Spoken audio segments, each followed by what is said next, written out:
ప్రేక్షక మహాశైలకందరికీ నా వందనములు. నా పేరు వచ్చి డీజీ రవికుమార్ అని. నేను గురు పారంపర్యంగా వైద్యం చేసి ఈరోజు వైద్యం చేస్తూ వస్తున్నాను. మీలో ఎలాంటి సమస్యలు ఉన్నా, దీర్ఘకాలిక సమస్యలు ఏదైనా కావచ్చు ఉంటే దానికి తగువైన మందులు మా దగ్గర. ఈరోజు చాలామందికి సమస్యలు వస్తుందంటే చర్మ రోగాలు. చర్మ రోగాలు అంటే చాలా విధాలు ఉన్నాయండి. దాంట్లో దురద, గజ్జి, దురద, చిడుము, ఈ ఒక సోరియాసిస్ కావచ్చు, తామర కావచ్చు, ఇవన్నీ కూడా ఒక చర్మ రోగాల్లో మనకు వస్తున్నది.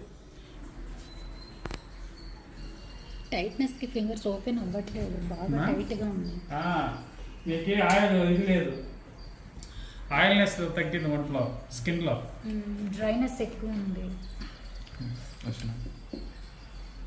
ఇంకా ఇట్లా కొంచెం నిదానంగా ఈ కాలు అయిపోతుంది.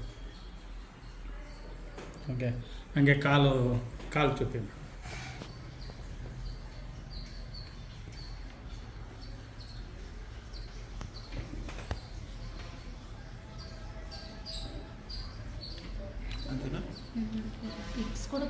ఇలాంటి సమస్య ఉన్న వాళ్ళు మనము చుట్టుపక్కల దొరికే చెట్టు మూలికలతో ఏ మందులు చేసుకోవచ్చు అనేది నేను చూపిస్తాను.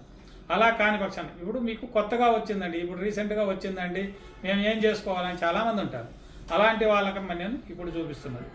లేదా చాలా సంవత్సరాల నుంచి మాకు ఇది పీడిస్తున్నది, మాకు చాలా వరకు సమస్య ఉంది దీన్ని అనే వాళ్ళు ఎవరైనా ఉంటే కింద వస్తున్న నెంబర్కి ఫోన్ చేస్తే దానికి తగిన మందులు మా దగ్గర దొరుకుతాయి. కావాలంటే పత్తింగ్ కరెక్ట్గా ఉన్నారంటే మందులు ఇచ్చి పంపిస్తాము, వాడండి, క్లియర్ అవుతుంది. ఈరోజు చర్మ రోగాలకు సంబంధించి ఒక సమస్య ఏమిటంటే ఒక చెట్టు మూలికి చూపిస్తాను. ఆ చెట్టు మూలికి యాదప్ప అంటే ఇది గంగరావి చెట్టు అంటారు. మన చుట్టుపక్కల చెట్లలో చూడండి చాలా వరకు ఈ పువ్వులు పసుపు రంగు పువ్వులతో త్వరలాగా పసుపు రంగు పువ్వులతో పూస్తుంది. ఇలా బంగారం కాయలను కూడా పిలుస్తుంటాం దీన్ని.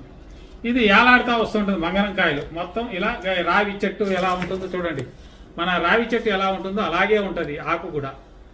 ఇది కాస్త మందంగా ఉంటుంది, రావి చెట్టు కాస్త పలసగా ఉంటుంది. దీన్ని గంగరావి చెట్టు అని పిలుస్తారు. మీకు ఇంటర్నెట్లో కూడా బాగా దొరుకుతుంది. అదేదో చెట్టు మీరు సరిగా చూపించలేదండి అని చెప్పి అవసరం లేదు, చూపించాము చూడండి. దీని జతకి మీరు నెట్లో కొట్టారంటే కనిపిస్తుంది. ఈ గంగరావి చెట్టుకి మనకి ఉన్న స్కిన్ అలర్జీ పోవాలంటే ఏం చేయాలంటే ఇది కాయలు పచ్చిగా ఉండేటప్పుడే తీసుకోవాలి. పచ్చిగా ఉండేటప్పుడే తీసుకొని పైన పొట్టు మాత్రం మొత్తం తీసేయాలి. లోపల గింజలాగా ఉంటుంది, దాన్ని అవసరం లేదు. బాగా నలగొట్టారనుకోండి పొట్టు ఊడిపోతుంది. ఓడిపోయిన తర్వాత బాగా నలగొట్టేసి మీకు ఎక్కడ స్కిన్ అలర్జీ ఉందో అక్కడంతా లేపనం చేస్తూ వచ్చారనుకోండి ఈ పేస్టుని, స్కిన్ అలర్జీని కంపల్సరీగా మీకు తీసేస్తుంది. రీసెంట్గా వచ్చిందండి, చాలా ముదిరిపోయిందండి ఇది ఎలాగంటే దానికి కావాలంటే మందులు ఉంటాయి. ఈ ఒక్క పైన పొట్టు మాత్రం బాగా నలగొడితే లోపల ఉంటే అట్టలాగా ఉంటుంది, దాన్ని తీసేయండి. పై పొట్టు మాత్రమే రాలిపోతుంది. రాలిండే పొట్టుని నైస్గా నూరుకోవాలి, పేస్ట్ లాగా నూరాలి. నూరేసి మీకెక్కడ స్కిన్ అలర్జీ ఉందో అక్కడ పై లేపనం చేస్తూ రావాలి. చేశారనుకోండి మొత్తం పెచ్చులాగా ఊడిపోతూ వస్తుంది. ఇది కంపల్సరీగా పని అవుతుంది. కొద్దిగా మీరు శ్రమ చేసి మీరు చేసుకున్నాడు కాబట్టి చేసుకోండి. అలా కాని పక్షాన ఒక్కసారి కాకపోతే 4 సార్లు వీడియోలు చూడండి, చూస్తే మీకే అర్థమవుతుంది ఏం చెప్తున్నారనేది అర్థమవుతుంది. అప్పుడు మీరు చేసుకోవచ్చు. అలా కాదండి మాకు మీరు పంపించండి అన్నారా, కింద వస్తున్న నెంబర్కి ఫోన్ చేశారనుకోండి.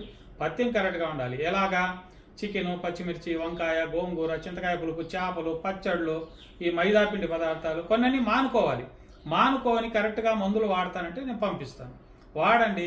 ఎలాంటి సోరియాసిస్ ఉన్నా కూడా, స్కిన్ అలర్జీలు ఎలాంటివి ఉన్నా కూడా మీకు స్క్రీన్ నేను చూపిస్తాను. మా దగ్గర తీసుకోండి మందులకి ఎలా ఉండాలి, వాళ్ళ ముందు పరిస్థితి ఎట్లుంది, ఫస్ట్ నెలలో తీసుకునేప్పుడు ఎట్లుంది, 2వ నెలలో తీసుకునేప్పుడు, 3వ నెలలో ఎట్లుంది అనేది కూడా మీకు ఫొటోస్ పంపిస్తాను. చూడండి, చూశారనుకోండి కంపల్సరీ మీకు ఆ సమస్య క్లియర్ అవుతుంది. ఈ ఒక రెమెడీని మీకు మీరుగా చేసుకోండి. అలా కాని పక్షాన కింద వస్తున్న నెంబర్కి ఫోన్ చేస్తే మేము పంపిస్తామని తెలియజేస్తూ ఈ ఒక వీడియోని ముగిస్తున్నాను. నమస్కారం.